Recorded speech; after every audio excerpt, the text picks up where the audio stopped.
Se você já jogou Pac-Man, você já passou por uma dessas situações. Tava ficando encurralado e teve que passar por um dos túneis da fase que te levou para o outro lado do mapa.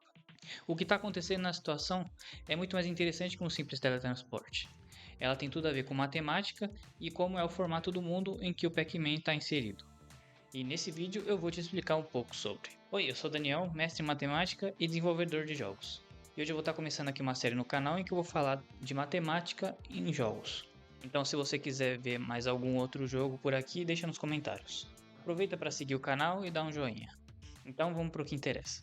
Pac-Man é um jogo de arcade de labirinto produzido em 1980 no Japão. O intuito do desenvolvimento do jogo foi alcançar um público mais abrangente, já que os jogos daquela época estavam sendo muito focados em esportes e ação. E deu muito certo, porque esse é um dos jogos mais populares de todos os tempos. Daí, para quem não jogou, uma pequena introdução: você é o Pac-Man e tem que pegar os pontos que estão espalhados no labirinto, que é a fase, e atrás de você estão 4 fantasmas, que se eles te tocarem, você perde. Cada fantasma tem uma cor, e durante a criação do roteiro desse vídeo eu descobri que eles têm nomes. A gente tem o Blink, o Pink, o Ink e o Clyde. E cada um deles tem um comportamento diferente na perseguição do Pac-Man.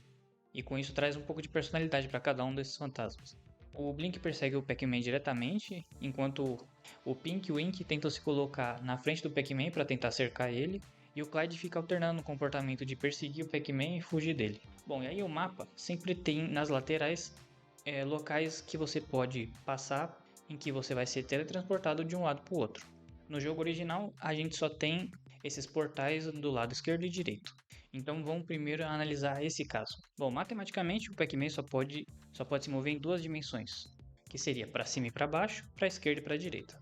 Então o Pac-Man é um ser bidimensional, e ele nunca vai conseguir perceber o real formato do mundo dele. Sempre vai parecer que é algo infinito e contínuo, porque quando ele passa de um lado do túnel, ele chega do outro. Mas o que a gente pode notar é que esses lados estão conectados, já que quando ele passa de um lado, ele chega do outro. A gente pode pensar primeiro num retângulo, que seria o formato da fase, e a gente vai tentar grudar as laterais, que seria por onde ele sai da tela.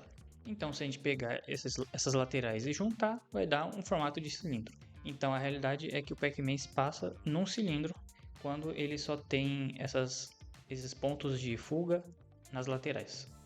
Sabia que eu estou fazendo um jogo de matemática e de guerra? Ele chama Batalha Cartesiana. Nele você atira nos inimigos usando funções matemáticas.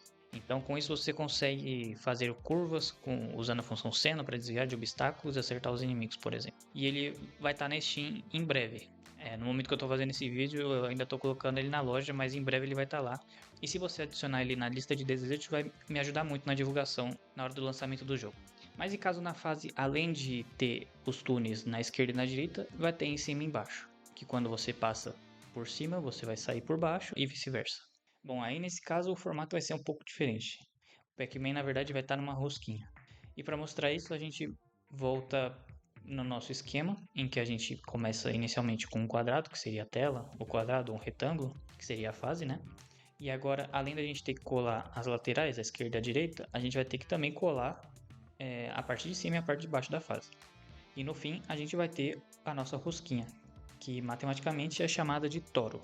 Bom, então para o nosso esquema, a gente tem um quadrado que vai ter esses dois tipos de seta para mostrar que essas setas têm que ser coladas na mesma direção, porque senão a gente vai acabar com uma orientação diferente na superfície e no final não vai dar numa rosquinha. E também a orientação tem que ser a mesma, porque quando o Pac-Man sai, ele volta olhando para o mesmo lado. Seria mais ou menos isso. Bom, então o primeiro passo é igual. A gente primeiro vai colar a esquerda e a direita, que vai dar um cilindro.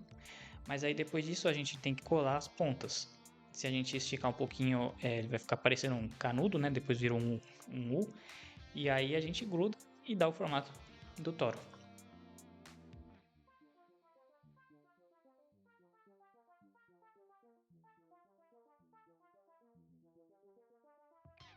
E daí com isso a gente conseguiu ver que o Pac-Man, que é um ser bidimensional, vive num plano bidimensional, mas ele tem mas o formato dele é uma superfície tridimensional, que é o toro. E ele, como ser bidimensional, não queria perceber isso, porque ele não consegue olhar para frente e para trás, só para cima e para baixo, para esquerda e para direita. O que seria o que acontece com a gente, porque a gente não consegue olhar na quarta dimensão.